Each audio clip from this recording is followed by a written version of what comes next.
प्रकाशा येथील गोमती नदीवर असलेल्या प्रकाशा नांदरखेडा पुलावरील संरक्षक कठड्यांची दुरावस्था. बॅरिकेड्स मोठ्या प्रमाणावर तुटले असून हा पूल सध्या मृत्यूचा सापळा बनत चालला आहे. पुलाच्या दोन्ही बाजूंचे लोखंडी पाईप निखळल्याने वाहनधारकांना जीव मुठीत धरून प्रवास करावा लागत आहे. एखादी मोठी दुर्घटना घडण्यापूर्वी सार्वजनिक बांधकाम विभागाने याची दखल घेऊन दुरुस्ती करावी अशी मागणी जोर धरत आहे. वाहतुकीचा मुख्य दुवा धोक्यात.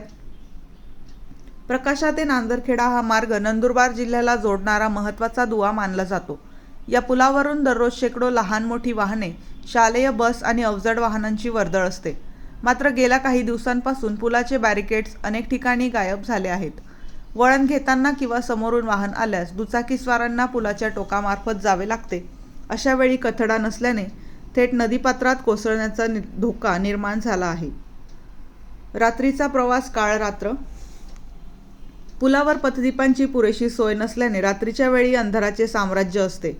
पावसामुळे किंवा धुक्यामुळे पुलाच्या कडा दिसत नाही. त्यातच संरक्षक कठडे नसल्याने चालकाचा ताबा सुटल्यास मोठा अनर्थ घडू शकतो.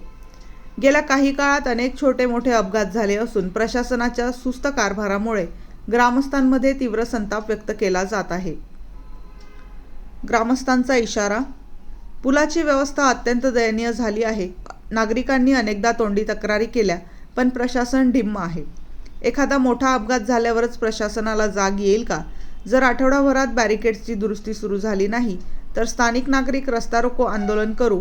स्थानिक नागरिक व प्रवासी यांनी कळवलं असून आता चेंडू सार्वजनिक बांधकाम विभागाच्या कोर्टात असून ते या समस्येकडे गांभीर्याने पाहतात की दुर्लक्ष करतात याकडे सर्वांचे लक्ष लागले आहे. बेधडक मी मराठी न्यूज, सुमित गिरासे.